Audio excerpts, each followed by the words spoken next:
Bem-vindas, terapeutas ocupacionais do Brasil, a Juntos com a ATO até o final. Esta é a live número 79 do CREFITO 3, desde abril, quando a gente entrou na questão da pandemia e passou a discutir isso. Para quem não sabe, a gente mantém 4 lives toda semana que tratam de diversos temas durante a pandemia, exclusivas para fisioterapeuta ou para terapeuta ocupacional. No caso da de hoje, a live Juntos com a TO até o final é justamente para tratar sobre temas que a gente fala bastante coisas a respeito da Covid-19. A gente, há 2 semanas atrás, a gente lançou uma série nova, que é a série Depois da Pandemia. E essa série aproveita tanto as lives de segunda da fisioterapia, que são Juntos com a Fisio até o final, e da terça-feira, que é o Juntos com a TO até o final, e mais o podcast que sai toda terça no final da tarde, que é o Fisio TO em Movimento, para discutir esse tema e a gente tentar traçar legados, possíveis caminhos para legados que a Covid-19 vai deixar para a gente nas duas profissões. Então, vocês já sabem que na segunda é uma live para Físio, na terça para TO, e a gente entra na quinta-feira com lives que é o Descomplica, que hoje é quinta, que era um projeto que o CREFITO já tinha lá atrás, antes da pandemia, e era um projeto que era presencial. Aí agora que a gente não tem mais presencial, a gente trouxe para o virtual e também fazemos essas lives aqui. E já no sábado, o projeto era para terapia ocupacional, que é o Avança TO, que são estudos avançados em terapia ocupacional, que acontece todo sábado na parte da manhã. Então essas são as 4 lives que a gente mantém. A gente precisa toda a live agradecer. São mais de 110 profissionais que cooperaram com a gente, colaboraram com a gente, estiveram junto com a gente nesses períodos todos, doando tempo, doando conhecimento, doando bagagem, doando amor nas profissões, para que os outros colegas pudessem compartilhar, aproveitar e etc. Ok? Você perdeu alguma dessas lives? Não tem problema, elas são todas no YouTube, e algumas estão inclusive no Facebook. Então, com alguma dúvida, queria rever alguma e etc., tem um link que vai estar no chat para você vai cair dentro de uma página do site, e dali a gente consegue navegar por onde for preciso, em quais lives que vocês quiserem, desde as primeiras lá de abril. Ok? Bom, a gente tem muita coisa para falar hoje. A gente vai falar sobre superando tabus, ligas acadêmicas, espiritualidade, cuidados paliativos. Opa! Para isso a gente trouxe a doutora Marísia do Prado de Carlo, mais a Bárbara Vencel Paulino de Aguiar e a Sabrina de Freitas Souza. E comigo também, a minha colega de trabalho, Mônica Farias, jornalista. Bem-vindas, meninas. Obrigada, Túlio. A gente podia fazer uma apresentação curta, começando por você, doutora Marísia. Bom, as pessoas me conhecem mais como De Carlo, é muito engraçado, mas é Marísia. Sou docente do curso de terapia ocupacional da USP em Ribeirão Preto e também da pós-graduação de enfermagem e saúde pública pela Escola de Enfermagem, também aqui de Ribeirão Preto. E sou docente tutora da Liga de Espiritualidade em Saúde e Cuidados Paliativos, da qual fazem parte Sabrina e Bárbara. Bom, eu sou a Sabrina, eu sou aluna agora do último ano de terapia ocupacional, né? E, bom, também sou fisioterapeuta, acho que vale contar aqui, um pouco antes me formei em Fisio e depois entrei em TO. Então é um tema, conhecer a Marísia, assim, para eu poder fazer meu mestrado, que é em cuidados paliativos. Então é um tema, assim, que levou a gente, né, já puxando um pouquinho, a pensar na liga, assim, né? E é isso, acho. Fui presidente da Liga, ajudei na fundação e agora estou só como colaboradora da Liga. E estou aqui para falar um pouquinho, né, sobre esse começo e essa trajetória que a gente passou até agora. Bárbara? Então, eu sou a Bárbara, eu sou aluna do último ano de terapia ocupacional da Faculdade de Medicina de Ribeirão Preto da USP também. Eu sou a atual presidente da LESC, né, a liga em que a Marísia é tutora, e junto com a Sabrina eu também participei, eu fui da primeira gestão da liga, né, mas não como presidente. Aí dessa segunda gestão é que eu entrei como presidente. Ok. Bom, a gente tem uma linha, né, de raciocínio em cima dessa live de hoje, mas, Mônica, você quer puxar essa linha? Quer começar o debate para a gente ver Eu quero sim, Túlio. A gente está num cenário de formação de terapeutas ocupacionais, né? A formação em terapia ocupacional em nível de graduação já é algo bastante sólido. Embora o número de cursos não seja o que o Brasil precisa, ainda está aquém do que o Brasil merece em termos de terapia ocupacional, a sociedade brasileira precisa de mais terapeutas ocupacionais, mas mesmo assim, mesmo com o número ainda reduzido de cursos, a graduação já é uma prática bastante sólida no Brasil, né? Mas os cursos de graduação, eles também têm participação naquilo que é conhecido como o tripé das instituições de ensino superior, que se apoia na pesquisa, na graduação e na extensão. E vocês, da USP de Ribeirão, no aspecto de extensão, vocês estão introduzindo esse elemento que eu entendo como ainda pouco comum nos cursos de terapia ocupacional, que são as ligas estudantis temáticas. Então, eu gostaria que vocês começassem contando para a gente mais a respeito dessa experiência com as ligas.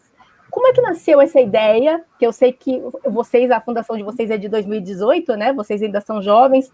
Como nasceu a ideia? Como é que está sendo o engajamento dos estudantes? E como é que acontece o intercâmbio com outras universidades? Eu deixo a palavra com vocês. Bom, a nossa universidade, a Universidade de São Paulo, é uma universidade extremamente tradicional, né, conhecida pela sua relevância no ensino, na pesquisa e na extensão, né? Você tem toda a razão. Mas, fundamentalmente, nós olhamos muito para a pesquisa, né? E a universidade, ela foi fazendo um movimento muito interno, né, de desenvolvimento científico e tecnológico extremamente importante.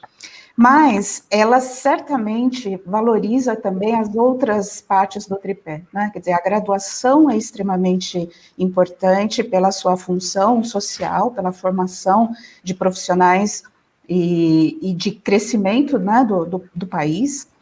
E a cultura e extensão, ela é muito forte também na universidade, mas ela é pouco comentada, eu acho, né? Então, assim, a cultura e extensão, ela está encontrando o seu espaço progressivamente de visibilidade para a comunidade, e as ligas acadêmicas, do meu ponto de vista, elas fazem uma ponte essencial, né, entre a graduação, porque a liga acadêmica, ela é essencialmente de graduação, de estudantes de graduação, né, e a comunidade, né? Então, a cultura e extensão, ela é a ponte da universidade para a comunidade, né? Das suas ações que beneficiam não só a própria formação estudantil, numa perspectiva ampliada, né? Porque a liga acadêmica, ela permite a abordagem de temas que tradicionalmente, às vezes, não são contemplados até no ensino regular, no currículo dos cursos de formação, como é o caso da nossa, né? Então, nós podemos explorar temáticas que vão muito além dos temas curriculares tradicionais da formação profissional em todas as áreas da saúde, mas elas também têm esse sentido de abrir a universidade para a comunidade, né? De fazer essa ponte com a sociedade através dos cursos, das palestras, dos eventos, mas também das atividades mesmo de extensão. E a Universidade de São Paulo valoriza muito as ligas, né? Assim, existem ligas em todas as profissões. O que acontece é que na terapia ocupacional nós não tínhamos realmente essa tradição, né? Ainda são poucas as ligas no país, mas esse já é um dos legados, eu acho, dessa pandemia. As ligas estão se organizando cada vez mais, né? As meninas vão poder contar isso melhor do movimento estudantil, a ponto de estar agora já se organizando um primeiro evento das ligas de terapia ocupacional unidas, né? E nós, que somos uma liga multiprofissional, com o tema, abordando tanto o tema da espiritualidade em saúde como de cuidados paliativos, nós temos uma inserção dupla. Então, nós participamos do desenvolvimento de eventos e de conhecimentos no campo da espiritualidade em saúde, como também dos cuidados paliativos, agora, inclusive, com o apoio da Academia Nacional de Cuidados Paliativos. Então, eu acho que esse é um movimento de abertura muito interessante, que os alunos estão levando em frente de uma forma muito empolgada, o que é muito bom, né? Nessa troca de diretoria que nós fizemos agora há pouco da nossa liga, entraram vários alunos e estudantes de primeiro ano, né, da graduação. Isso mostra como tem uma potência grande, né, a organização estudantil em ligas acadêmicas, né?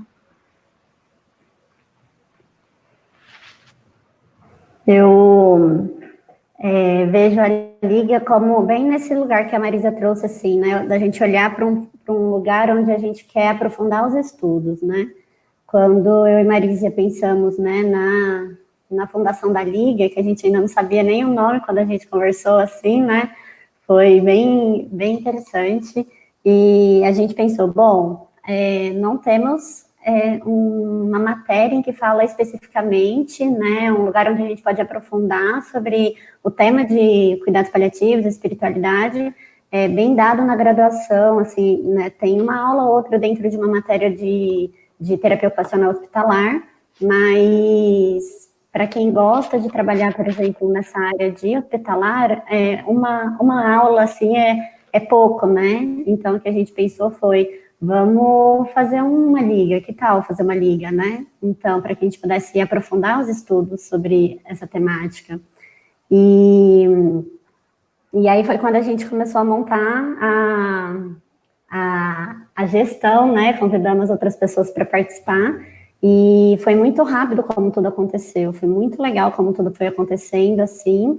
A gente conversou, acho que em agosto e dezembro a gente já estava fazendo a inauguração da Liga, junto com o centro acadêmico, assim, então, montando estatuto, né, regularizando tudo que uma Liga precisa para que a gente pudesse se posicionar dentro da Faculdade de Medicina, e no próximo ano, que foi em 2019, poder já começar com as palestras e aprofundando as temáticas, né, que a gente também pegou artigo científico para ler, para discutir, para que a gente pudesse realmente aprofundar dentro dessa temática que a gente queria. Então, acho que a Liga vem nesse sentido mesmo, né, de olhar para um lado onde o que precisa ser olhado dentro de uma graduação, que a gente, enquanto estudante, gosta de estudar mais aprofundado, e a partir disso a gente, né, faz a Liga, que é nada mais do que um grupo de estudantes que queira falar um pouco mais sobre uma temática mais aprofundada. E por que não, né, abrir para mais gente, para poder conversar sobre isso. Então, nas nossas primeiras palestras, vieram muitos outros profissionais para além da TO, né? Então, a gente teve muita gente da psico que fez parte, médicos, físios, muitas outras profissões além da terapia ocupacional, e foi muito legal mesmo, assim, perceber que tinha gente, que a gente poderia mesmo fazer essa coisa multi, que era o que a gente queria desde o começo, apesar de ter sido uma liga fundada por terapeutas ocupacionais, que é a nossa área, né, a gente já deixou no estatuto, por exemplo, que é uma liga que a gente gostaria e quer que tenha outros profissionais, assim, né, e eu acho que é isso, assim, então, nessa temática mesmo da gente poder aprofundar dentro de um estudo, que talvez a graduação, né, a formação em si não dê, às vezes, o que o aluno está precisando ali, ou a sede que o aluno tem daquela temática, então a gente aprofunda na liga, né, então a liga surgiu mais ou menos dessa sede nossa de falar sobre. Tá, e Bárbara, como é que é a dinâmica de funcionamento da Liga? Vocês se reúnem com que frequência? Quais são as atividades? Como é que funciona a Liga, efetivamente? Então, a gente faz reuniões quinzenais, né? Antes da pandemia, a gente fazia elas de forma presencial, sempre na faculdade, e agora a gente continua essa rotina, mas agora a gente faz reuniões de forma online, e a gente sempre tenta intercalar, né? Uma reunião fechada nossa, para a gente definir o calendário do semestre, e as reuniões que a gente faz de aula, discussão de artigo, discussão de capítulo de livro, qualquer coisa assim, a gente faz aberto. Porque a gente entende, né, que que a Liga ela também está a serviço da comunidade, né? Essa coisa do projeto de extensão. Então, esses eventos eles são abertos não só para outros discentes da faculdade, como para a comunidade em geral. E aí, agora, com a pandemia, a gente não tem mais conseguido fazer, né, esses encontros presenciais, então a gente tem feito virtualmente, através das redes sociais. E qual que é o papel da tutoria com o grupo? Como é que funciona essa ligação entre a tutora e os membros da Liga? Bom, eu acho que... Pode falar, Marisa. Pode falar, Marisa. Não, mas eu quero ouvir o lado deles também. A Liga, para existir, ela precisa ter um docente tutor, né? Porque eles são graduandos, e sendo graduandos, eles têm necessidade de que ela seja cuidada, né? Que ela seja orientada por um docente, né? Isso nos coloca uma dificuldade que é a nossa rotina de trabalho, né? Se a gente já tem 10 milhões de coisas para fazer na universidade, mas eu me senti muito mobilizada mesmo a assumir esse trabalho, e eu e a Sabrina pensamos isso assim, durante um evento que era sobre espiritualidade em oncologia, né?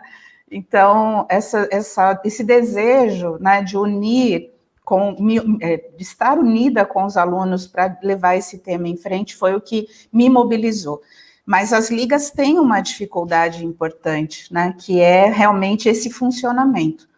Existem ligas, todas as ligas têm tutores, mas nem todos os tutores são muito presentes no dia a dia da liga, né? Então, isso é um problema real, né?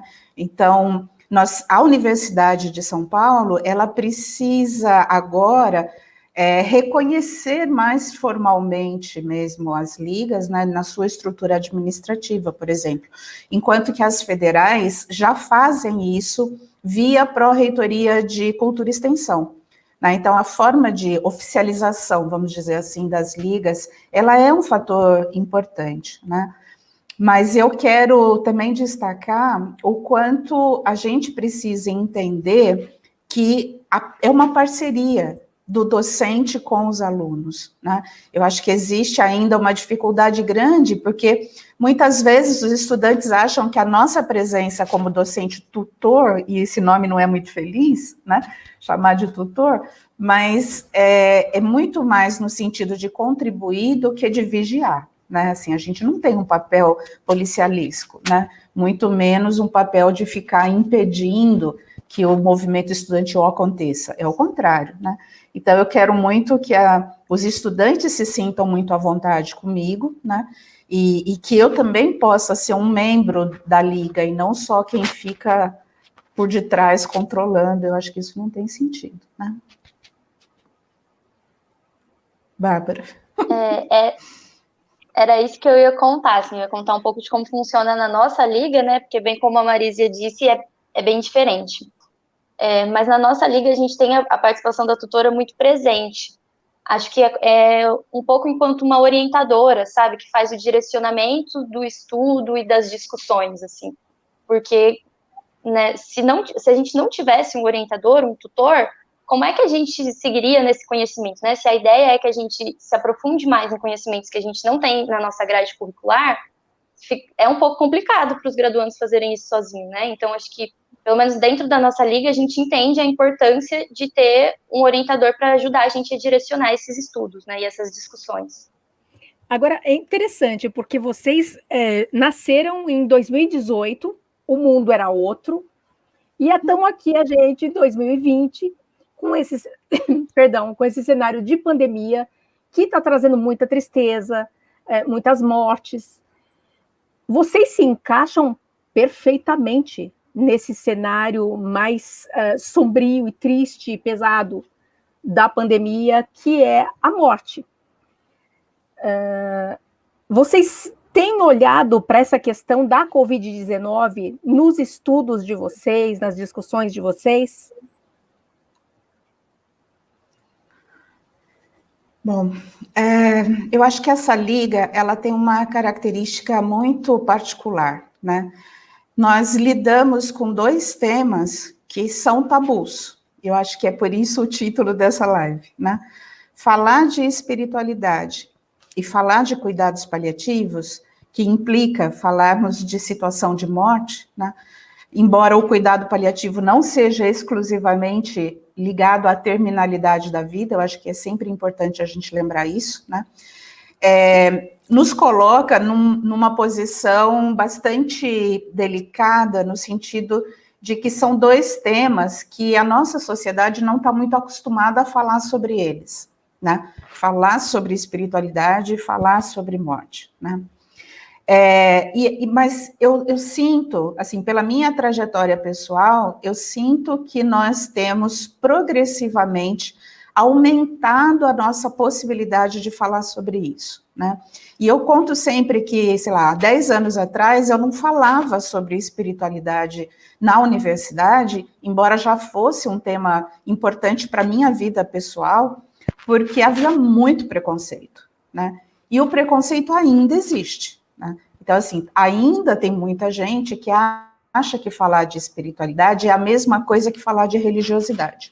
Primeiro que são duas coisas diferentes. Não que a religiosidade não seja importante, ela é também importante. Mas nós não podemos confundir as duas coisas, né?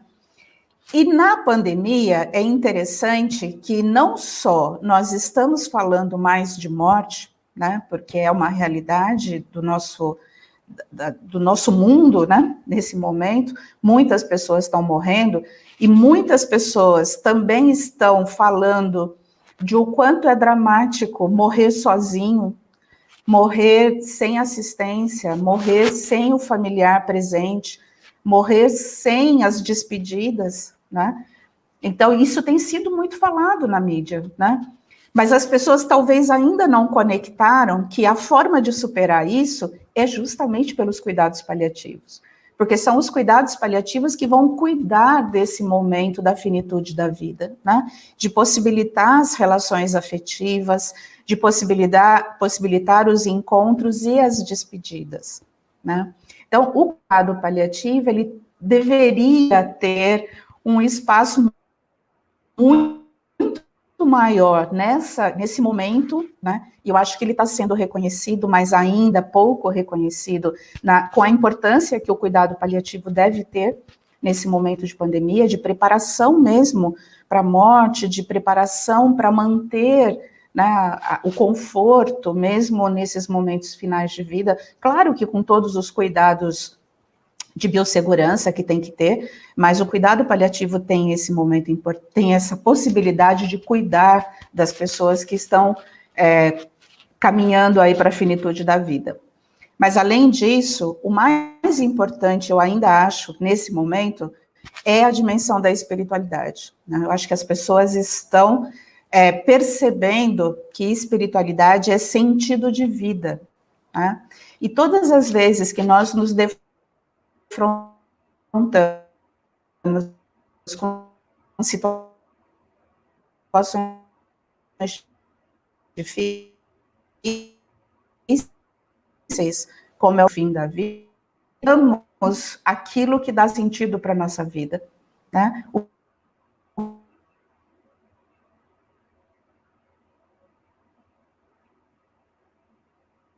que é que foi importante aqui no... Né?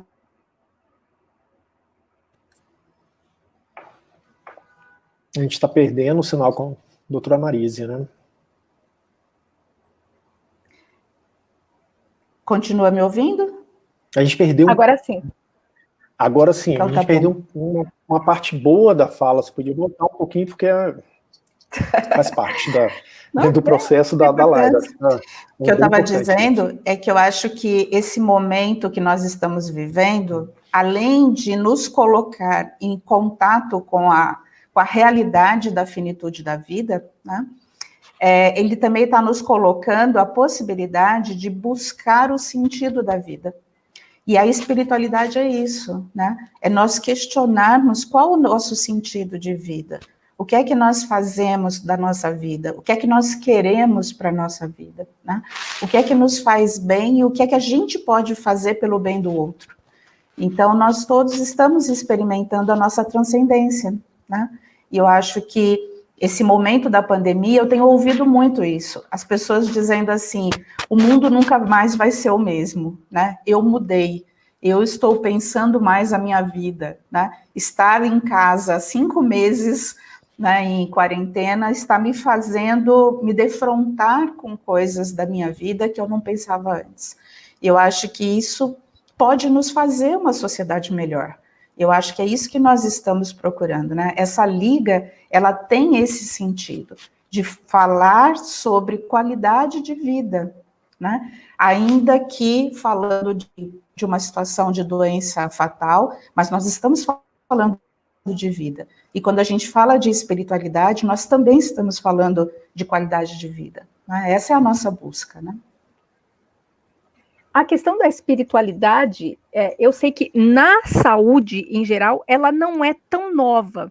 Eu sei que já há alguns anos existe um grupo na Unifesp, né, que já trabalha a espiritualidade, mas na terapia ocupacional eu não sabia. Ela é nova na terapia ocupacional ou eu é que não sabia?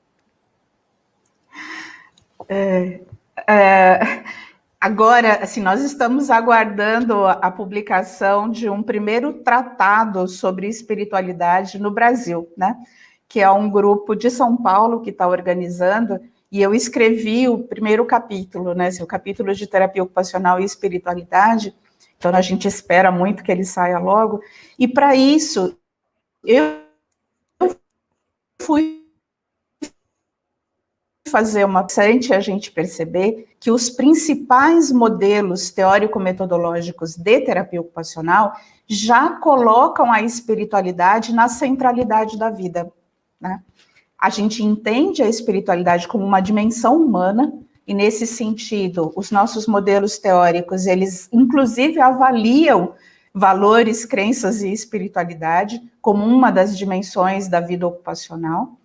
Mas existe sim uma grande produção científica internacional falando de terapia ocupacional e espiritualidade.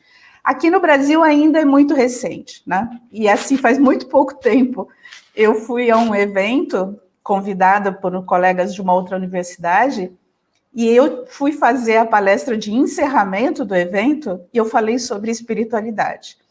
Era um silêncio, né, na plateia. Eu dizia, nossa, eu acho que eu falei outro idioma, alguma coisa assim, porque eu acho que as pessoas não estão me entendendo, né? Mas fiquei quieta, né? Assim, talvez eu não tenha sido muito feliz. Agora, muito recentemente, eu conversando com uma colega que estava presente lá no evento, e eu perguntei para ela, né, assim, será que vocês não entenderam o que eu falei, né? Ela, não, Marísia, é que era a primeira vez que a gente ouvia falar disso, né? Sim, era a primeira vez que aquilo caía como uma luva em muitas coisas que nós já pensávamos, mas que nunca ninguém tinha falado.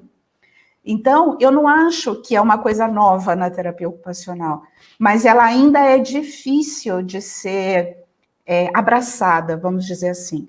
Nós temos uma formação profissional muito voltada para determinadas questões, né? Por um lado, muito biomédicas, por um outro lado, muito sociais, né?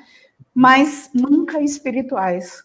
E eu acho que nesses 2, 3 últimos anos, e até a Liga fez esse papel também, eu acredito, trouxe à tona o tema da espiritualidade em saúde em terapia ocupacional.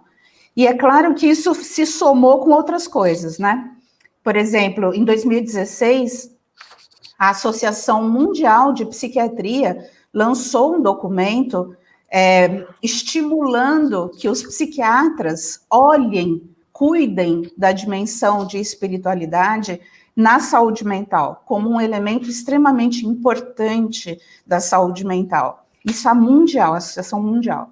E aqui no Brasil, a Sociedade Brasileira de Cardiologia, que é uma área sempre muito tradicional, né, ela, há muito pouco tempo, ano passado, eles publicaram um documento também orientando a importância de se cuidar da dimensão espiritual, até como uma forma de prevenção das doenças cardíacas, né? Então, o mundo está mudando. né? Eu acho realmente que a gente está saindo do momento em que só se aceitava aquilo que era exclusivamente do âmbito do experimentalismo racionalista cartesiano, né?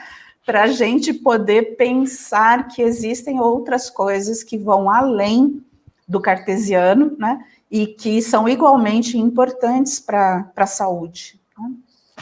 O mundo está mudando, a terapia ocupacional ainda está tateando esse universo da espiritualidade. Eu imagino que os cursos de graduação ainda estejam em nível 0, e a liga está vindo justamente para movimentar isso, né? Para movimentar essa área. Isso tem potencial de transformar, levar isso para as graduações de forma curricular? Ou o trabalho das ligas já é suficiente para movimentar esse debate?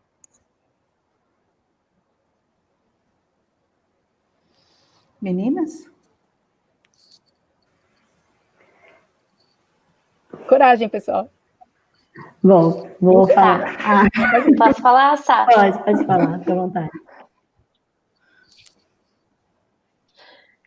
Eu acho que é como a Mônica falou, né? Se você imagina de disciplinas de cuidados paliativos, que é um tabu, mas a gente já fala sobre isso, a gente tem pouca, a gente tem o curso de terapia ocupacional de Ribeirão Preto pertence à Faculdade de Medicina de Ribeirão Preto. Na Faculdade de Medicina, a gente tem uma disciplina optativa, que inclusive a Marísia é uma das responsáveis, né, que é de cuidados paliativos numa perspectiva multiprofissional.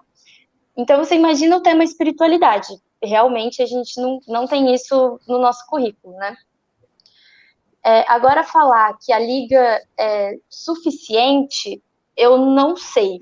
Eu acho que a liga, ela nasceu de uma necessidade da gente discutir, da gente aprofundar nossos estudos sobre isso.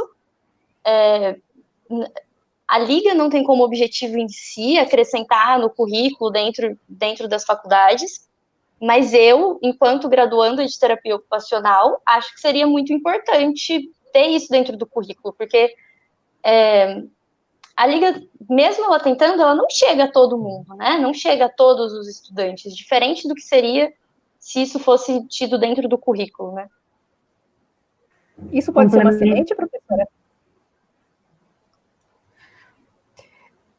Nos Estados Unidos... Perdão, não consegui ouvir. Nos Estados Unidos, praticamente todas as escolas médicas têm o conteúdo de espiritualidade e religiosidade dentro da formação médica, né? Isso é muito... Eu, quando soube disso alguns anos atrás, eu fiquei muito surpresa, porque a visão que a gente tem aqui no Brasil é como se fosse... né?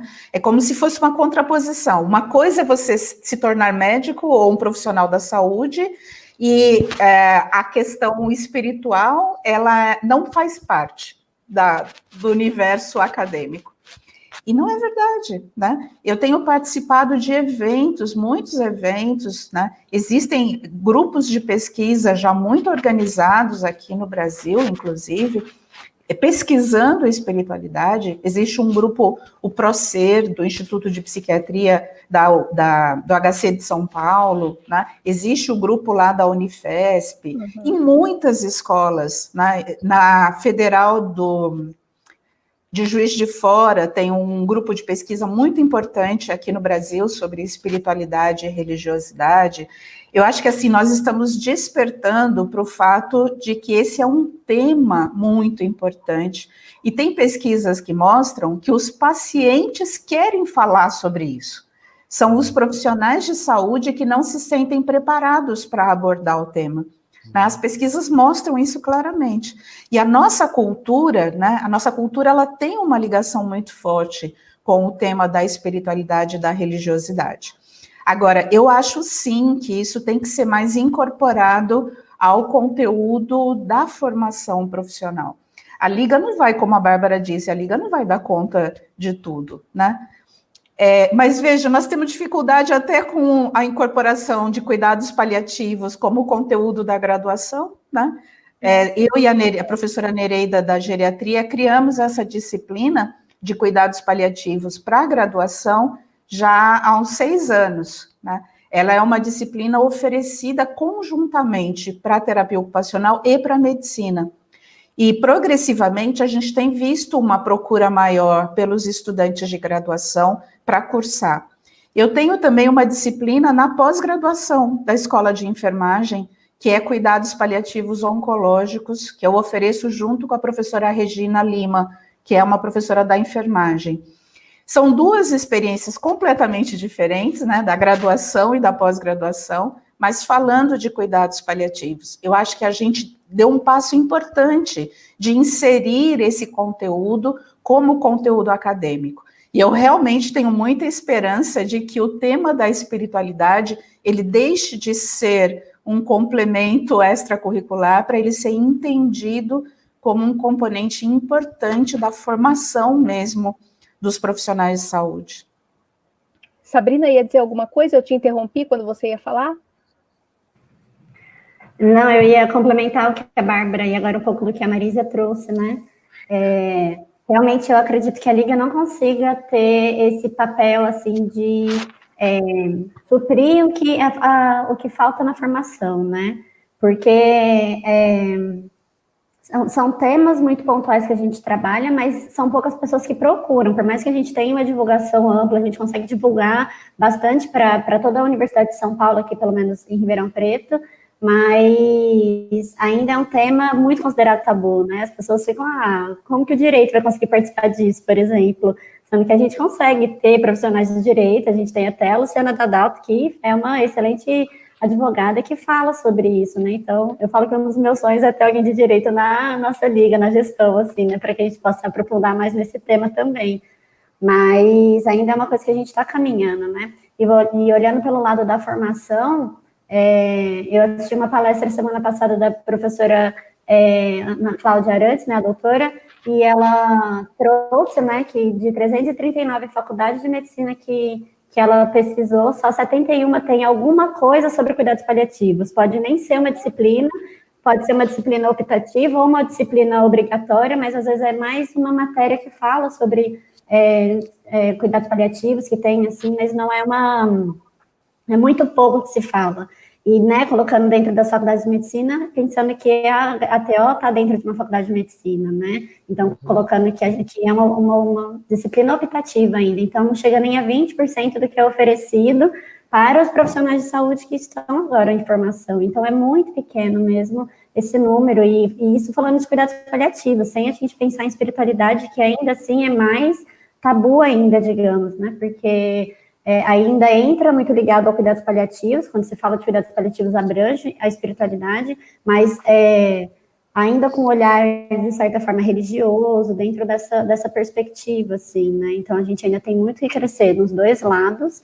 Cuidados paliativos, na minha visão, né, tem um campo um pouco maior do que a espiritualidade, mas que a gente está conseguindo abranger.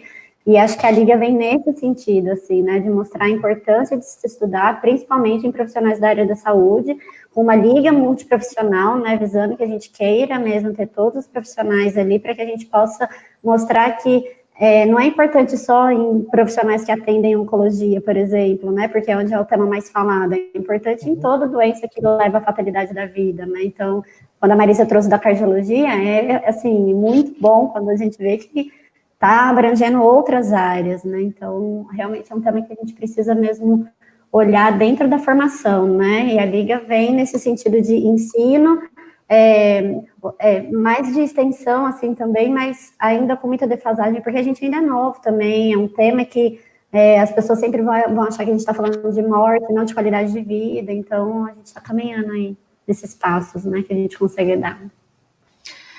Agora, eu tenho visto nos eventos de cuidados paliativos que eu participo, o crescimento muito grande das pesquisas sobre espiritualidade dentro do contexto dos cuidados paliativos, né?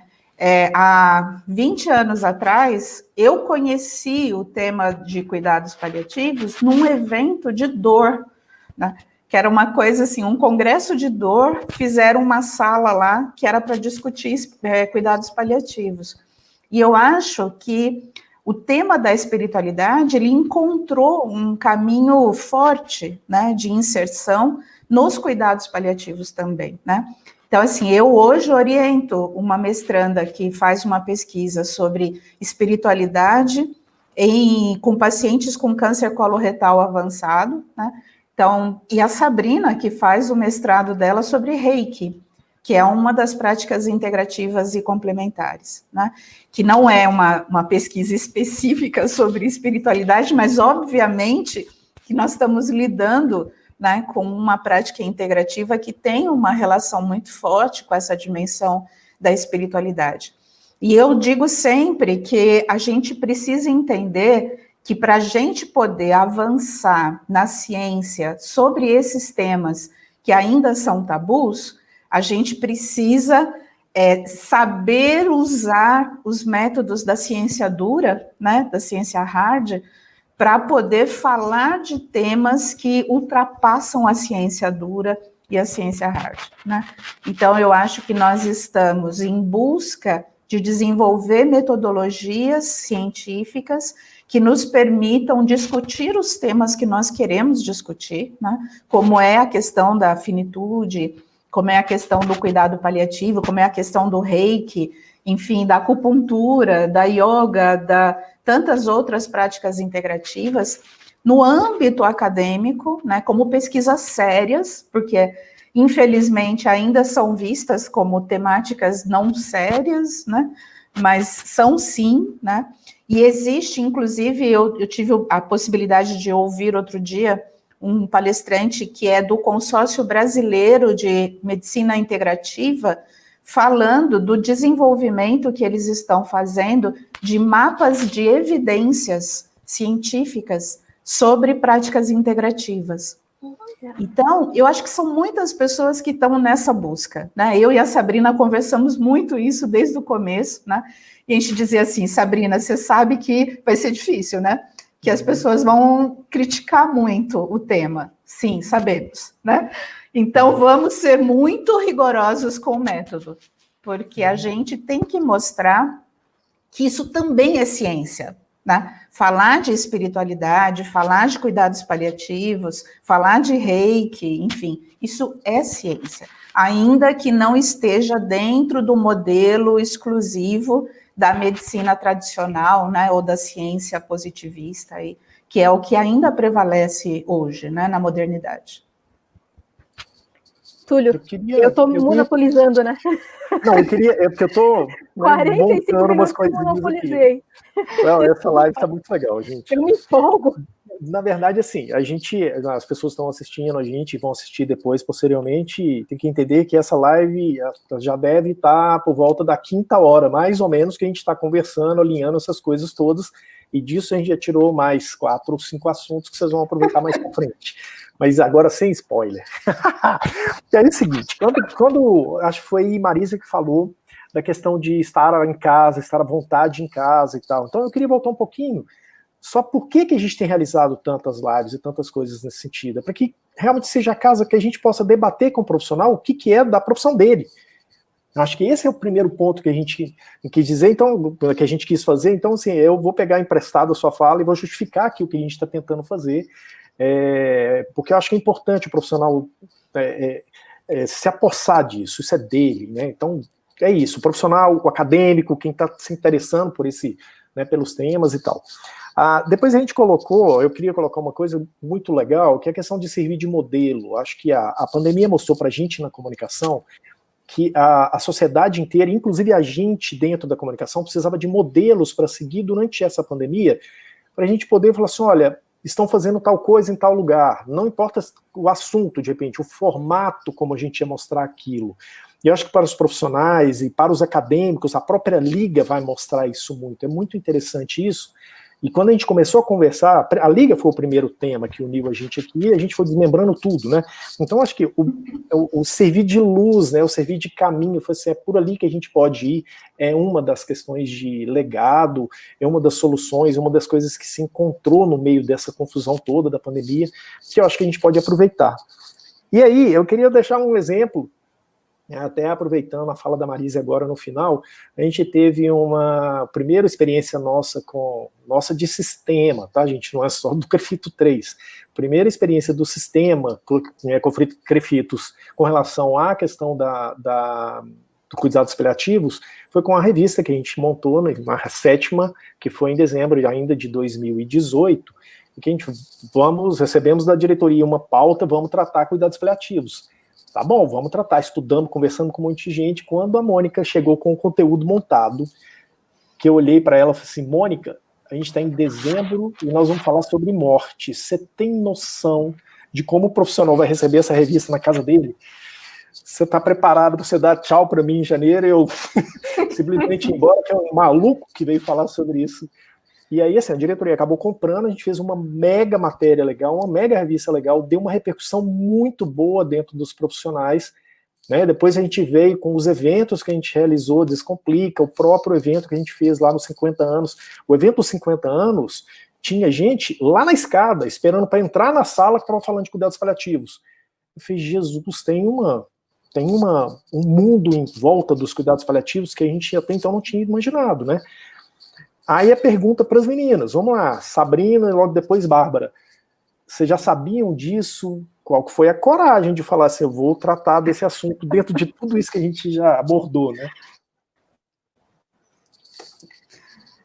Olha, o que me levou a estudar cuidados paliativos, né, por exemplo, junto com a Marísia, né, montar a liga, foi a matéria da Marísia, né, porque na físio, né, eu sou formada em fisioterapia. Isso na revista? Não, na formação, né? Okay. Na formação. E aí eu vendo a Marísia falar sobre, né? E aí isso me fez, né, levar a estudar cuidados paliativos, mas é uma coragem mesmo, porque todo mundo acha que a gente está falando, né, sobre uma coisa muito pesada, ou não vamos falar sobre isso, né? Onde você está indo? E é um assunto delicado. E aí eu acho que é mais delicado a gente não falar sobre isso, né, na verdade. Então, eu acho que a gente precisa ter essa coragem de poder falar, de poder mostrar a importância. E quando você fala que tem uma sala que tem gente esperando para entrar, isso me deixa mais feliz ainda, porque mostra que não é só uma vontade, é uma necessidade que os profissionais estão trazendo também, né? Então, quando coloca numa revista em dezembro, não tem problema, porque todo momento é hora de falar sobre vida, até porque a morte é um ciclo da vida, né? Então, acho que a gente fica com medo de falar sobre um tema que é natural, né? É um tema natural da vida. Todo mundo sabe que uma hora isso vai acontecer. E não é a gente escondendo, falando que não vamos falar sobre isso, que isso não vai chegar, sabe? Que a morte não vai chegar em algum momento. Então, como que a gente pode fazer para tornar isso melhor, né? Para a hora que a gente estiver chegando, isso está muito melhor para aquela pessoa, né? E você, como profissional de saúde, poder oferecer isso de forma melhor, assim, né? Então, é uma coragem? Acho que sim, né? Mas eu acho que os pacientes estão procurando por isso, os profissionais estão procurando por isso. Então, é um tema que tem que ser falado mesmo, né? Eu não sei se eu respondo a sua pergunta, espero que sim, né? Mas vou deixar a Bárbara falar um pouquinho. Acho que a minha fala ela é bastante parecida com a da Sabrina, assim, porque eu também fiz essa disciplina de cuidados paliativos e antes dessa disciplina a gente tem pinceladas, né, assim, uma aula quando o tema é pertinente, e nessa disciplina foi uma semana falando sobre cuidados paliativos, e eu acho que é algo que a Sabrina falou e é algo que a gente nunca a gente não pensa sobre isso, mas a única certeza que todos nós temos e todo mundo que está assistindo aqui é a morte, né? Então, e por que é tão difícil, então, a gente falar sobre a morte, já que ela vai acontecer? Então, acho que eu entendo que é difícil, também é difícil para mim, por exemplo, falar sobre morte em dezembro, né? É um mês que a gente está encerrando, é um mês de encerramento de ciclos e tudo mais. Mas é isso, né? Assim, se não agora, quando? Né? Só complementando rapidinho, mesmo que seja dezembro, a morte não vai esperar passar as festas, né, para acontecer. Em dezembro também tem mortes acontecendo, em janeiro, que é novo, também tem mortes acontecendo. Então a gente tem que olhar para isso em todos os períodos da vida, né? Não é só porque é dezembro, né? Sim. E o interessante que aí, eu queria, inclusive, encaminhar uma pergunta para a doutora Marise, que é no sentido de a Covid-19 chegou, mandou todo mundo parar, né, e resolver as suas situações da forma como quisesse resolver, mas que ela ia tomar conta do mundo inteiro por um período que a gente não sabe que período que é. Então, isso que você está falando, se a morte vai acontecer, vai esperar, não vai esperar. Ah, mas eu sou dono de uma empresa de transporte aéreo, azar é seu. Ah, mas eu estou alugando, azar é seu. Ah, mas eu tenho que fazer, não tem que fazer, acabou. A gente tem que rediscutir isso. No podcast que a gente gravou na semana passada com a doutora Mônica Stuck, ela fala uma coisa muito interessante, que assim, pela primeira vez a gente passa a discutir com os colegas de trabalho com a morte entre a gente. Até então, a morte era só do paciente. Então, assim, são coisas que a gente tem conseguido produzir que são muito legais para a gente, são muito fortes, inclusive. Para a gente que não está na área da saúde, produzir esse tipo de coisa é muito legal, é muito bacana, engrandece muito, a gente aprende muito, né? Eu não sou jornalista, sou publicitário, a Mônica está mais acostumada com jornalismo e lidar com assuntos nesse sentido, e descobrir essas coisas, mas eu acho que são coisas muito legais. Aí eu pergunto, doutora Marise, a morte é um legado que a Covid-19 vai deixar para a gente, no sentido de acabou o tabu? É preciso tratar sobre esse tema? Não, primeiro que a morte não é um legado, né? Sim, a morte, ela já está desde os primórdios da vida, né? E é que a gente não quer falar disso, né? Toda vez que a gente fala assim, olha, nesse auditório cheio de 1000 pessoas, a única certeza é que 100% vai morrer, as pessoas ficam sempre muito impactadas com isso, né? Mas eu acho que mesmo com a pandemia, é incrível como ainda existe o negacionismo, né? Então, assim, o negacionismo diz tanto que não existe Covid, né? Que não existe, ainda com todas as evidências que a gente tem se deparado todo dia, mas tem muitas pessoas que acham que a morte não vai lhes tocar, né? Ou então, se ela acontece, ela vai ser daquela pessoa que já está doente, ou do idoso, ou enfim. E não é verdade. As pessoas se assustam muito quando vêm notícias da pandemia em que morrem pessoas jovens, né? Então, assim, ficou na televisão agora vários dias um cantor jovem, conhecido, tal, que estava lá muito mal, né, na UTI, felizmente, parece que ele saiu hoje da UTI. Mas as pessoas se chocam quando sabem que é uma pessoa jovem. Aí você fala assim, bom, mas o jovem está isento de morrer? Não, né? No nosso dia a dia do hospital, a gente sabe que toda vez que há uma criança que tem uma doença muito grave, parece que o sofrimento é ainda maior, né? Então, existe uma fala que é assim, mas se ele é idoso, ele já viveu, né? Já pôde fazer muita coisa, e a criança não. O problema é que isso significa que a equipe de saúde que não encara a realidade da finitude da vida e do fim das possibilidades terapêuticas, pratica distanásia, né? E a distanásia é o prolongamento da morte com muito mais sofrimento, né? Então, a filosofia, né, a bioética vão falar muito disso. Isso acontece todo dia no hospital, não é só agora na pandemia, né? Sempre aconteceu. Então, a nossa medicina, né, as ciências da saúde, que são absolutamente tecnicistas, né, que se valem muito dos recursos tecnológicos para o prolongamento da vida, muitas vezes o que fazem é o prolongamento da morte, né? Com o aumento do sofrimento. Isso é distanásia. E o cuidado paliativo é a ortotanásia, quer dizer, é deixar a vida seguir seu fluxo, né? E aceitar a morte como parte da vida. O que não é a mesma coisa que eutanásia. Tá? Então, assim, tem muitas pessoas que confundem essas coisas ainda, que acham que o cuidado paliativo é a mesma coisa que abandonar o paciente, deixar ele morrer. Não é verdade. É o contrário, né? O cuidado paliativo é cuidar das pessoas, mesmo que ela tenha uma doença fatal, mesmo que ela esteja evoluindo para a finitude da vida. E precisa ser muito bom profissional para fazer isso, né? Cuidado paliativo não é a mesma coisa que caridade, né? Cuidado paliativo é utilizar os conhecimentos da ciência para que nós possamos oferecer todos os recursos possíveis, não para prolongar a vida a todo custo, mas para que a pessoa viva com qualidade de vida, né? Que ela possa vivenciar a sua dimensão espiritual, que ela possa ter conforto do seu sofrimento, né? Que ela possa estar com a sua família, que ela possa ter um conforto social e emocional, né? Muitas vezes, a gente percebe claramente que o sofrimento espiritual é muito maior que o sofrimento físico.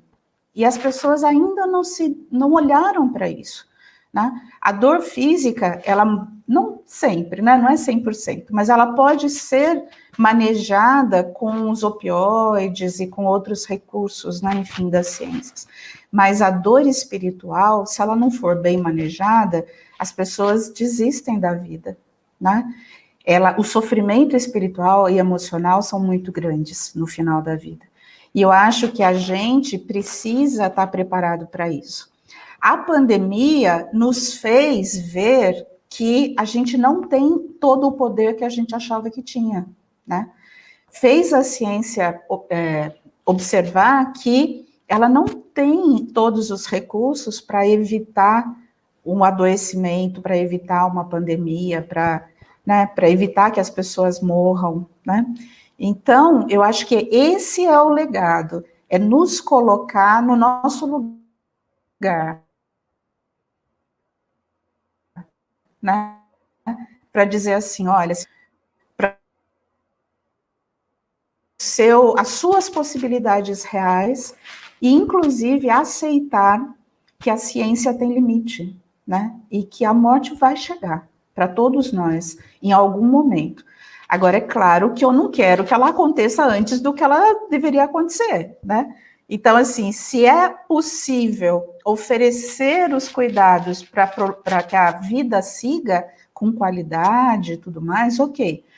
Mas os profissionais de saúde precisam ter na graduação os primeiros contatos com essa filosofia de vida, eu acho. O professor Marco Túlio, que para mim, eu vou dizer sempre que para mim ele é o papa dos cuidados paliativos no Brasil, né? Ele sempre disse que se nós queremos mudar a atenção à saúde, nós temos que mudar a filosofia de cuidados, né? E a gente tem que investir na graduação. Não adianta você pegar um profissional de saúde já mais velho e formado e querer que ele mude tudo que ele aprendeu, né?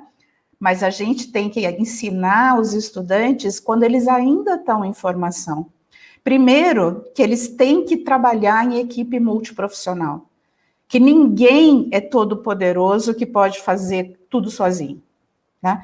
E eu acho que nós precisamos ainda mostrar para os nossos estudantes da área da saúde que eles precisam uns dos outros, que nós precisamos uns dos outros, né? Que a gente tem que trabalhar em equipe. E nós precisamos entender que a saúde ela tem que ser humanizada.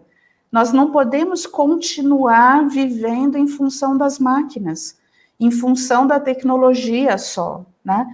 A gente tem que ter humanização real da saúde. E, para mim, humanização não é só em relação ao paciente, é também entre nós, da equipe, né? Muitas vezes nós temos relacionamentos péssimos dentro dos serviços de saúde.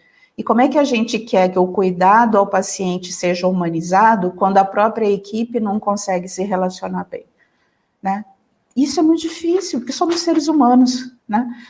E aí eu acho que a espiritualidade tem de novo o seu papel, sabe?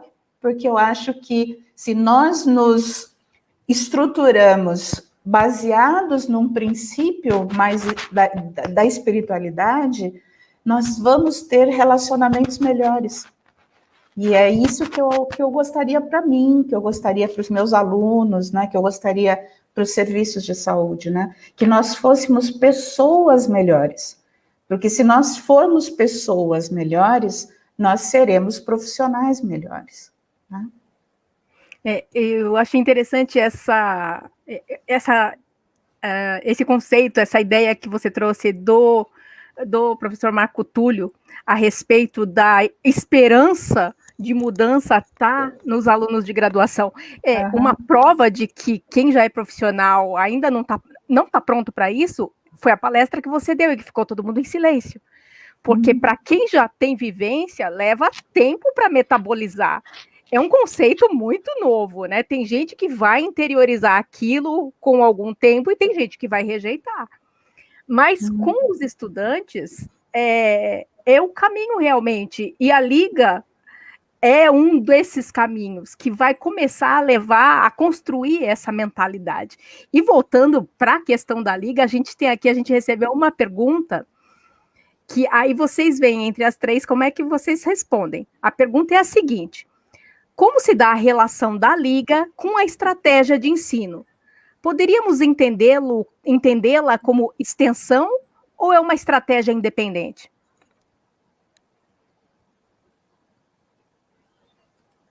E aí, meninas? E dentro dessa pergunta eu queria incluir uma. Em algum momento existe a possibilidade de haver um cruzamento entre o trabalho da Liga e a iniciação científica?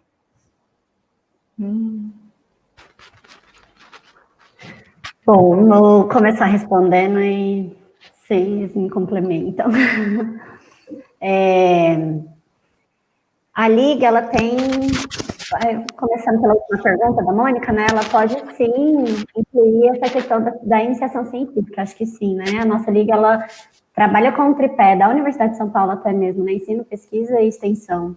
E a gente tem até planos, alguns projetos que a gente quer sim levar para a extensão, por exemplo, talvez falar sobre morte nas escolas, talvez, né? Ou alguns outros projetos que a gente tem no papel ainda, nada muito certo, mas que também pode se levar para a pesquisa, né? Talvez esse projeto de extensão possa surgir alguma pesquisa e a gente incluir. Então, tudo se cruza, né? Porque a gente pode sim andar circular por esse tripé, né? Que é tão falado, né? Então, acho que com isso eu respondo um pouco, né? Sobre ela ser uma estratégia de ensino, porque sim, a gente está ali para estudar, a gente pega artigos científicos, a gente se pauta não só no que o palestrante traz, mas a gente, além da palestra, a gente se aprofunda mais ainda nos artigos que talvez o palestrante traga para a gente gente possa aprofundar ainda mais o que é o ensino sobre aquela temática, né, sobre como a gente pode discutir, quais as dificuldades a gente vai pontuando, quais dificuldades a gente tem sobre aquilo, como quais são as lacunas que a gente acha nisso. E isso também, essas lacunas podem virar um projeto de pesquisa também, por exemplo. Então, a gente tem muito o que olhar para isso, né? Então, é um tema onde tem muito ainda que ser pesquisado. Aí, né, a gente puxa pelo que a Marisa trouxe, a dificuldade talvez metodológica, mas é só através de fazer pesquisa que a gente vai aprimorar a metodologia com isso, né? Então, a gente pode, sim, entendê-la como projeto de extensão, a gente pode, sim, entender como projeto de ensino. Eu não vejo tanto como uma estratégia independente, porque a gente está dentro de uma universidade, né? A gente está com uma tutora, que é a Marisa, por exemplo, que é muito presente, que auxilia a gente a pesquisar, por exemplo, a gente quer falar sobre tal tema, quais profissionais você acha que a gente pode convidar, Marisa?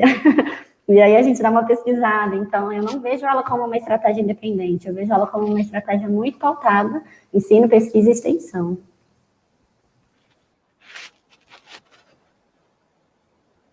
Eu acho que é isso mesmo, é o que a Sabrina trouxe. Não é ou estratégia de ensino ou extensão. Eu acho que a Liga faz os dois, sabe? Ela funciona como uma estratégia de ensino dentro da universidade, mas ela também funciona como um projeto de extensão, né? Ela também olha para a comunidade, para a extensão, além do corpo discente, assim. Eu queria até aproveitar, dizer que, assim, eu já orientei duas pesquisas de iniciação científica sobre esse tema de espiritualidade, né?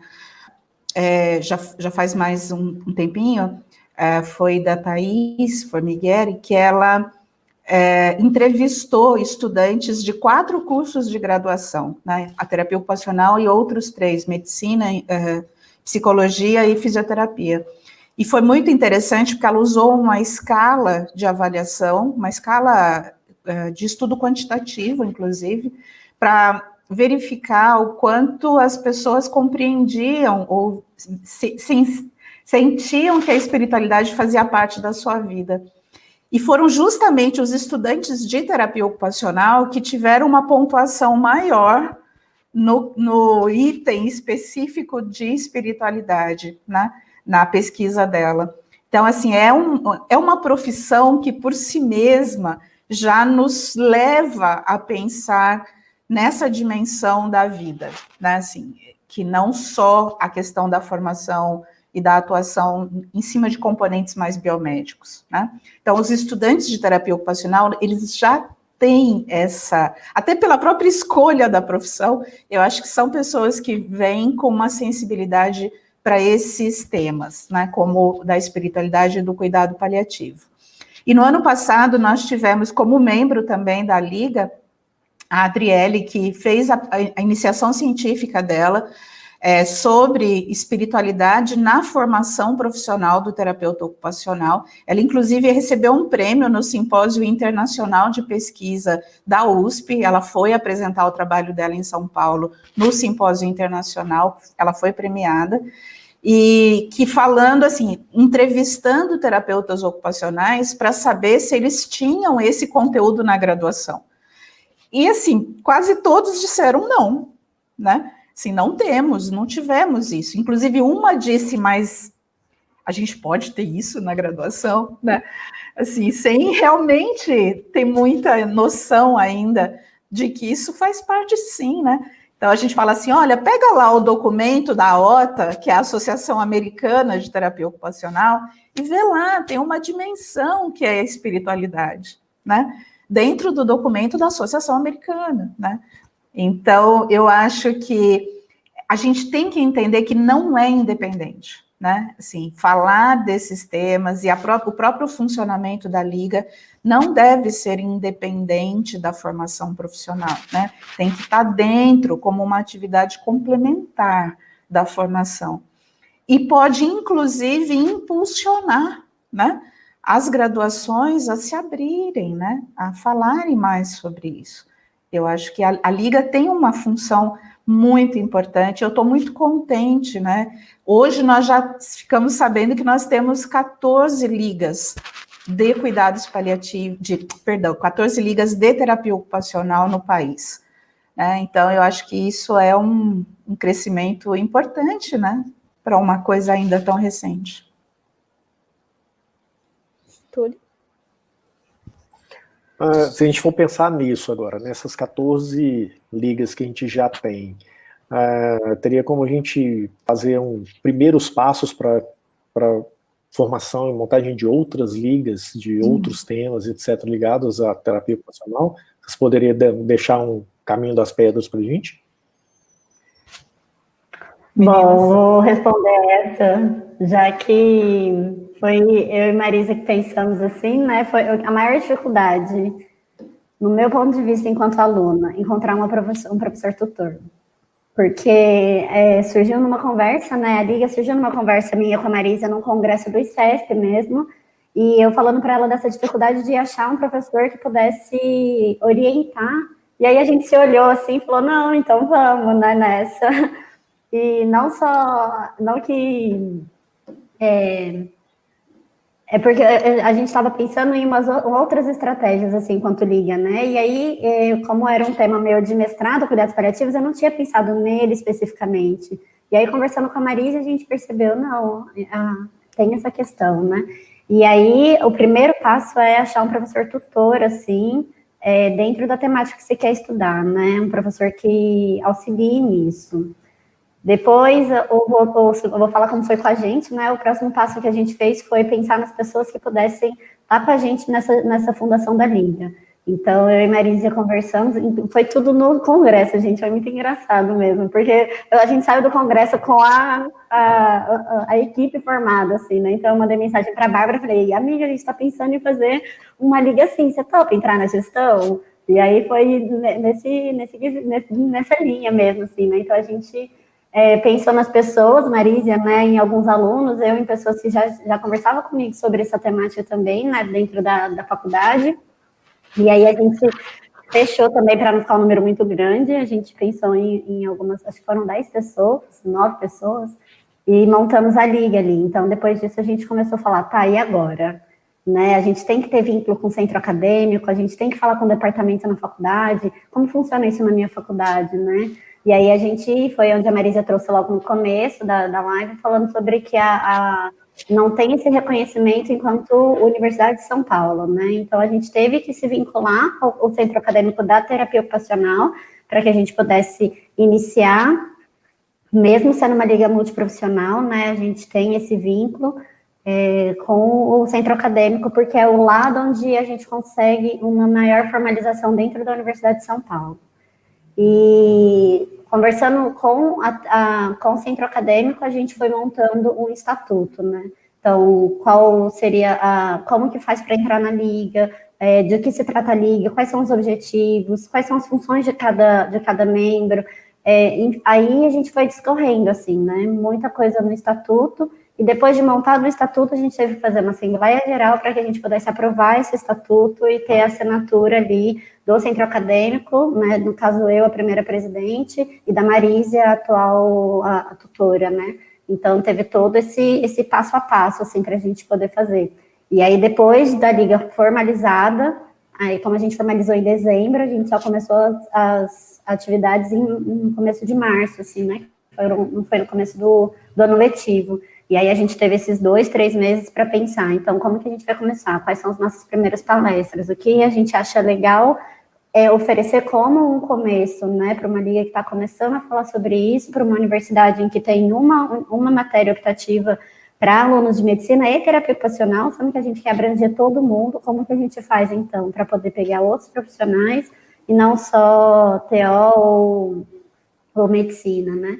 Então, como primeiro passo, os primeiros passos eu falei tudo, né? Na verdade, a gente fez, mas de principal, assim, encontre um professor que dê suporte, né? Porque a gestão vai mudando, né? Eu, por exemplo, saí da presidência para que a gente pudesse rodar mais a equipe, agora que a gente tem alunos do primeiro ano, isso mostra que é importante ter essa rotatividade, inclusive, de alunos para que a liga tenha vida, porque se ficar em aluno só de último ano, chega uma hora que a liga para, então é preciso que tenha alunos de outros anos também. Então, a gente tem que pensar também nessa rotatividade, assim. Então, tem um professor que vai te auxiliar para além do momento onde você saia, né? Então, é isso. Esse movimento de vocês despertou o interesse de outros colegas da terapia ocupacional em criar ligas para outros temas? Ou o pessoal não se encorajou ainda? Teve sim, assim, a gente foi a primeira liga com terapeutas ocupacionais na gestão, né, que a gente fundou, então, no início de 2018, e depois da nossa liga nasceram duas, dentro da Faculdade de Medicina, né, 2 outras ligas também multiprofissionais com graduandos de terapia ocupacional na gestão, né. Uma nasceu ainda esse ano e uma nasceu no ano passado, se eu não estou enganada, mas foi depois da gente, assim. Então, isso é interessante de ver também, né? A liga, ela fomenta outras ligas, outras entidades estudantis em outras temáticas também. Bacana. Túlio? Bom, a gente tem uma pergunta 2 aqui, que foi mandado pelos internautas. Vocês tiveram contato de outras universidades, querendo saber mais da liga, como se estruturaram, etc. Esse passo a passo que a Sabrina passou para a gente agora?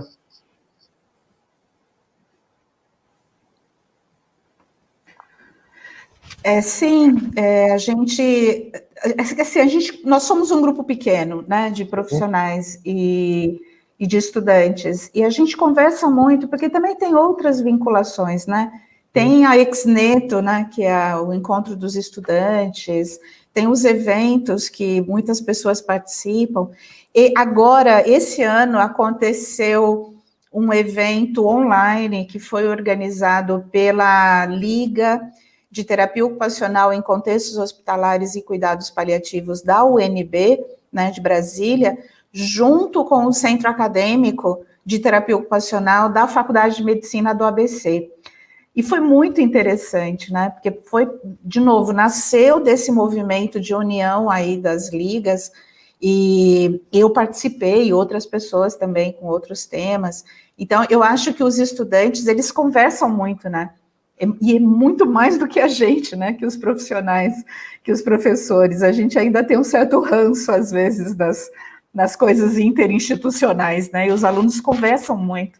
Então, acho que isso é muito legal, assim, as experiências vão se reproduzindo, né? E não só das ligas de terapia ocupacional. Eu acho que a gente está tendo a oportunidade também, acho que a Bárbara pode até falar mais nesse momento, do nosso contato com as ligas de cuidados paliativos e de espiritualidade, né?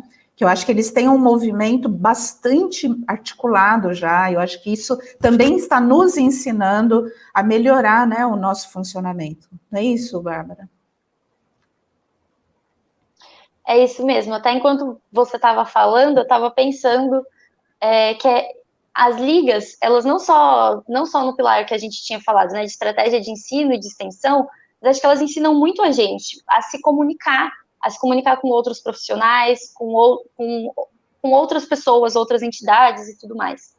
E aí um pouco disso que a Marísia falou, esse ano a gente tem se articulado com várias outras ligas, né? A gente tem conversado com várias outras ligas de cuidados paliativos de todo o país. E nessas ligas, por exemplo, nós somos desse grupo que a gente tem conversado, nós somos a única liga com terapeutas ocupacionais na gestão, que é a LESCP. Além de nós, que eu tenho conhecimento, por exemplo, existem 2 ligas só de TO em cuidados paliativos, que é essa Lato HCP da UNB, que a Marísia falou, e existe uma outra no Instituto Federal do Rio de Janeiro, que eu tenho conhecimento pelo que eu busquei, assim. Então é muito pouco, né, realmente. E aí a gente tem conversado, né, com essas ligas de cuidados paliativos, a gente tem se articulado e pensado em um movimento que a gente pode fazer, e juntos a gente está organizando um evento, por exemplo, um evento online de cuidados paliativos. E eu acho isso muito interessante, porque isso ensina pra gente muita coisa. Não só o evento com certeza vai ser muito enriquecedor, mas toda essa organização, essa discussão entre ligas, entre pessoas que serão profissionais da saúde, né? Eu acho que tudo isso é muito enriquecedor. O participar de uma liga é muito enriquecedor por isso.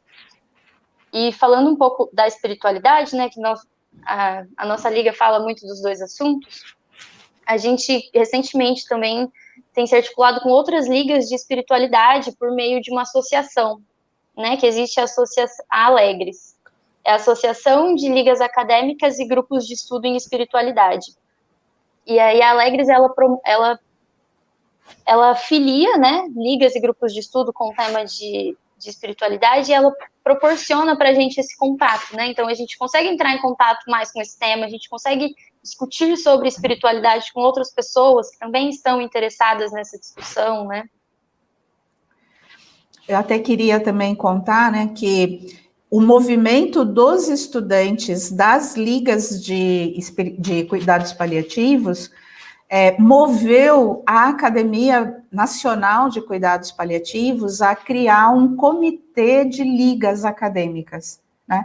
Porque a Academia Nacional, ela é uma academia de profissionais, né, do país todo, de todas as formações, que atuam em cuidados paliativos. E foi o movimento estudantil que impulsionou, né, a academia a organizar esse comitê de ligas, do qual eu faço parte junto com o Dr. Luiz Fernando, lá de Barretos, né? Então, nós estamos fazendo essa ponte, né, entre as ligas de cuidados paliativos e a Academia Nacional, porque a gente também defende que é importante que a academia reconheça a importância, né, e a existência das ligas de cuidados paliativos, né? E eu acho que as pessoas no Brasil ainda têm muita dificuldade de entender a terapia ocupacional, de conhecer a terapia ocupacional, e através das nossas participações nos vários fóruns, né, multiprofissionais, tornam a nossa profissão mais conhecida, né? Então, assim, por exemplo, na Inglaterra, onde eu tive a oportunidade de ir já 2 vezes, não existe serviço de cuidados paliativos que não tem terapeuta ocupacional. Os hospices, que são instituições próprias de cuidados paliativos, pode não ter psicólogo, pode não ter fisioterapeuta, pode não ter outras profissões, mas tem terapeuta ocupacional. E aqui no Brasil, ainda tem uma dificuldade dos nossos colegas paliativistas de reconhecerem a nossa profissão. E, assim, a nossa participação nas ligas, nos fóruns, nos eventos multiprofissionais, dão visibilidade para a terapia ocupacional.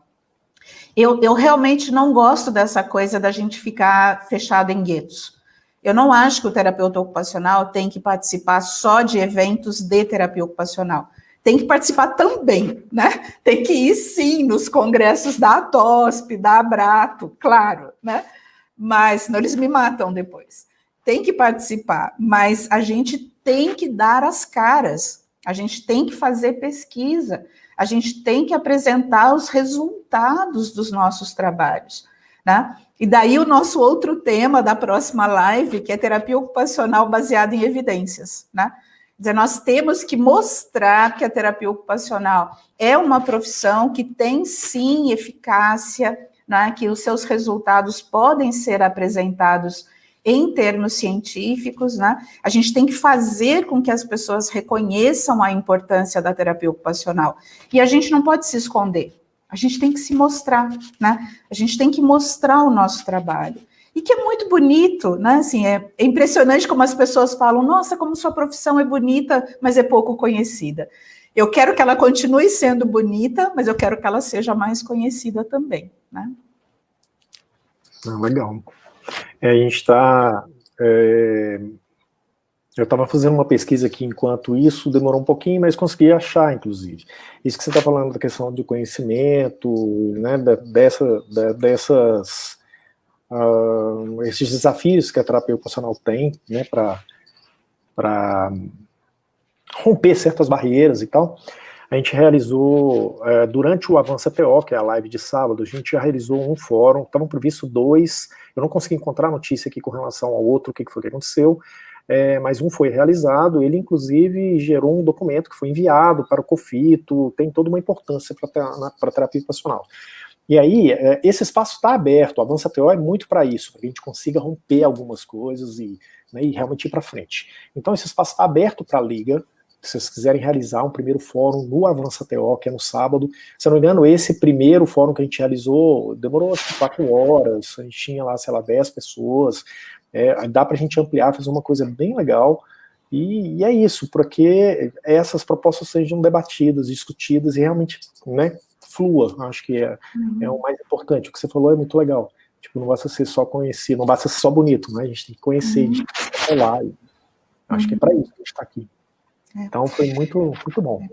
E eu acho importante que a gente toque nesses assuntos que, assim, infelizmente, ainda tem resistências dentro da própria terapia ocupacional, sabe? Então, assim, falar de espiritualidade, falar de... Agora já está mais tranquilo falar de cuidados paliativos, mas você imagina quando eu comecei a fazer isso há 10 anos, há 20 anos atrás, né? Falar de especialidades, né? Há 11 anos atrás, nossa, foi uma loucura, né? Agora parece que está um pouco mais tranquilo, as pessoas começam a entender que esse movimento não vai voltar atrás, né? E que as especialidades estão dadas, né? E que a gente precisa ir para frente, né? Avançar, publicar e realmente fazer acontecer a especialidade de saúde funcional, por exemplo, e outras, né? E a espiritualidade vai ser a mesma coisa, né? E eu acho, assim, eu fico muito empolgada quando eu vejo a reunião da Liga, que eu falo que eles já estão contaminados, né, por esse desejo, né, de que a TO vá em frente, que ela se torne mais conhecida, né, que a gente possa defender os temas que são realmente importantes. Na nossa última reunião do grupo de pesquisa, do nosso grupo de pesquisa, né, que é outra coisa diferente da Liga, o tema que eu apresentei foi sobre terapia ocupacional baseada em evidências, né? E eu acho que a gente vai falar cada vez mais sobre isso, nós precisamos falar, né?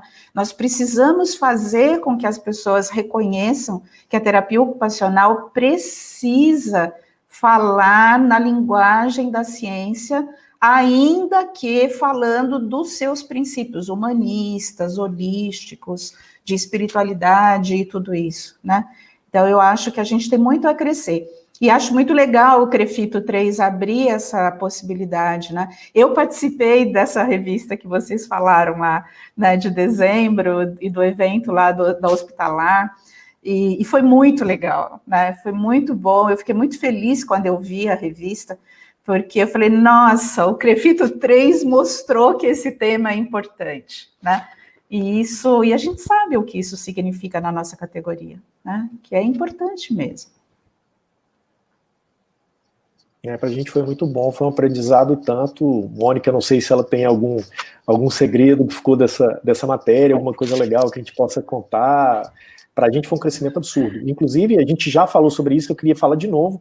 No caso da Hospitalar, a sua palestra e a palestra da Mônica Stuck mudaram a concepção da gente na comunicação do CREFITO para uma série de coisas. A gente abriu ali toda a parte que a gente faria um pouco mais tarde com relação aos 50 anos, toda a parte de estratégia que a gente montou para discutir os temas e tal. Então, foram aprendizados muito bons, muito legais e que extrapolaram realmente a área de saúde, inclusive, não só a terapia ocupacional. Sim, por causa da fisioterapia, da terapia ocupacional, foi muito além do que se esperava, do que se imaginava. A terapia ocupacional puxou. E eu queria lembrar até, eu estive com a Mônica, né, na gravação lá do programa dos 50 anos, né, das profissões, e a gente estava recordando essa semana que no último, né, que era para falar do futuro, né, que eram as perspectivas para o futuro, que era no último episódio, eu justamente falei o quanto eu achava que a espiritualidade era um tema que viria à tona, né? Porque as pessoas estão valorizando mais esse tipo de temática, e isso é muito importante na terapia ocupacional. A terapia ocupacional é a profissão que busca o sentido da vida. Não basta só você fazer um bom movimento, não basta você ter integridade das estruturas físicas. Se as suas ocupações não tiverem sentido, né, vão ser só movimento, né? Então, eu acho que a gente mostra que a gente tem um papel importante na equipe, né, que a gente está fazendo uma saúde diferente, né? Então, eu realmente acredito que a gente tem que puxar, né? Eu acho que o CREFITO, a Abrato, né, e todas as outras, a ATOSP, mais especificamente a nossa associação, né, de contextos hospitalares, são instituídas com esse papel, né, não só de reproduzir aquilo que já está acontecendo, mas de impulsionar as mudanças, né, impulsionar para o futuro, né. E eu acho que essa questão que vocês estão colocando agora dos legados da pandemia, isso também é muito legal. E nós estamos aí aguardando, agora um spoiler, né? Nós estamos aguardando a publicação do nosso guideline de terapia ocupacional sobre a pandemia da Covid-19 e perspectivas pós-pandemia, né? Então, nós somos um grupo de 10 terapeutas ocupacionais de diferentes hospitais e serviços nos diferentes estados, que escrevemos aí um documento de diretrizes de terapia ocupacional na pandemia. E a gente espera que saia logo, né? Que isso realmente venha a contribuir. E nesse documento, a gente não ficou fazendo receita de atividades, né? Nós discutimos o cuidado oferecido na atenção básica, na hospitalar, né, na reabilitação, nos cuidados paliativos. A gente quis mostrar o quanto a terapia ocupacional é importante em todos os níveis de complexidade. Embora eu seja uma pessoa que a minha área de atuação é o hospital, né, a TO hospitalar, mas eu valorizo muito todos os contextos de prática da terapia ocupacional. Eu acho que a gente tem que mostrar isso, né? E que a pandemia, ela afetou o sentido da vida em todos eles, né? a característica mais importante do meu ponto de vista nessa pandemia está sendo a privação ocupacional. Né? Estamos todos, de alguma forma, em privação ocupacional. E esse é o centro, né, da atuação da terapia ocupacional, é promover a qualidade da vida ocupacional.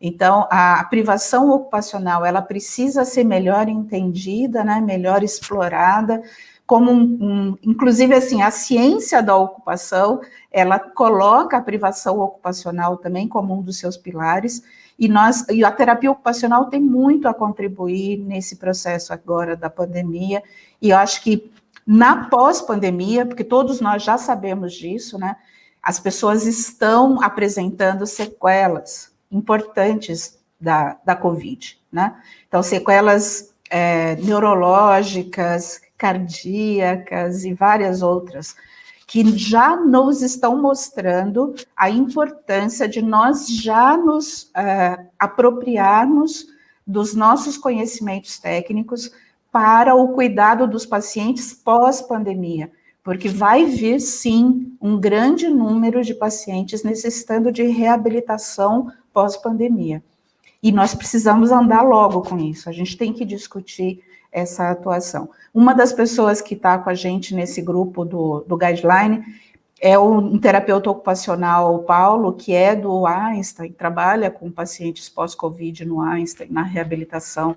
Então, existem muitos outros profissionais nesse grupo e eu espero realmente que nós, terapeutas ocupacionais, entendamos que é sim o nosso lugar estar na linha de frente da Covid.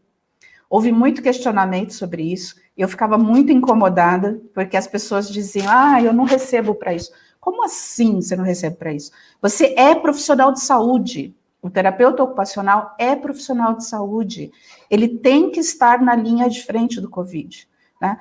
Agora, ele vai ter que receber os pacientes que vão necessitar do cuidado pós-Covid. E não é só do ponto de vista reabilitador físico, muitas pessoas com problemas de saúde mental, né? Muitos transtornos emocionais decorrentes da pandemia do Covid, né? Muita depressão e muitos outros transtornos emocionais também. Então, nós vamos ter muito o que fazer daqui para frente, e eu acho que nós temos que nos preparar para isso, né? Com muita segurança para essa atuação. É isso aí, gente. Bom, 1h33 de live. A gente, né, ainda tem muita coisa, mas acho que assim, a gente está com uma live que a gente tem 3 temas bem interessantes, 2 spoilers que não são brincadeiras, um é o guideline, acompanhem nas mídias do Crefito que a gente vai falar sobre isso, e também a questão de uma live que a gente vai fazer mais para frente, justamente na questão da TO baseada em evidência. Vai dar pano para manga, mas a gente vai fazer e a gente vai ouvir discutir esse tema, que eu acho que vai ser muito legal. Então, Mônica, eu não sei como é que você está, meninas, eu não sei como é que vocês estão, mas eu acho que a gente encerra com chave de ouro essa live, né, pronto para os próximos capítulos. Sim, porque essa live aqui, eu acho que matou, assim, não é uma boa palavra. Perdão. E por falar em morte, né, Mônica?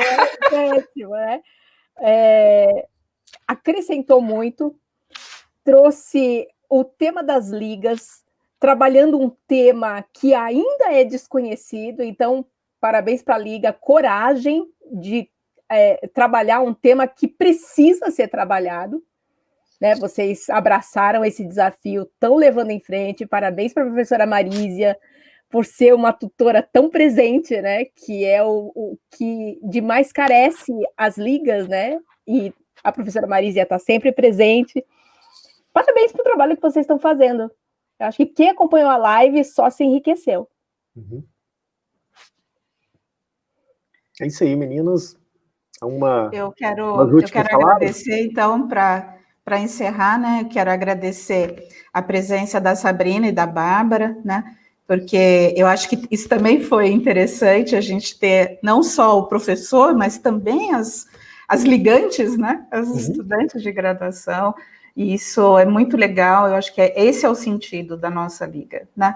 Da gente estar junto nisso mesmo, e poder ser, eles são os multiplicadores, né? Eu falo que o meu tempo na academia vai terminar uma hora, né? E eu espero que eles continuem, né? Eu fico muito feliz quando eu vejo ex-alunos que agora já são docentes, né, que são pesquisadores e que estão seguindo em frente. Acho isso muito bonito. E agradeço ao CREFITO 3 pela sensibilidade também de ter identificado, né, a importância desses temas, de falar da graduação, né, porque o Conselho Federal, geralmente, o Conselho Regional, ele está voltado para os profissionais de saúde, mas vocês tiveram a sensibilidade de entender que é importante falar para os estudantes, né, e são os estudantes que vão ser os profissionais daqui a pouquinho, né, então isso é muito legal e eu agradeço bastante. Tá? Meninas? Eu também queria agradecer, né, agradecer o convite, a oportunidade, né, da gente poder falar um pouco sobre uma liga estudantil e falar um pouco sobre a LESCP. Muito obrigada mesmo. Bom, eu também agradeço, né, a oportunidade de estar aqui, de poder falar sobre 3 temas muito bons, assim, e que tem muito para se falar. Agradeço também o convite pela Liga. Tem se abrido muitas portas, assim, para a Liga, né, para que a gente possa se fortalecer, né, não só como movimento estudantil, mas como a temática em si, né. Então, agradeço mesmo essa abertura, foi um prazer e uma honra estar aqui. É isso aí, é um prazer nosso, a honra é nossa, e a gente aprendeu muito, imagina os profissionais e os acadêmicos que podem, né, aproveitar, né, dessa live, desse conteúdo. Bom, a gente vai encerrando por aqui nossa live de hoje, lembrando que na quinta tem mais, no sábado tem mais, daqui a pouquinho tá subindo um podcast muito legal também, então a gente tem conteúdo toda hora para vocês, tá bom? Um grande abraço, até a próxima, gente, muito obrigado. Obrigada. Um abraço. Tchau.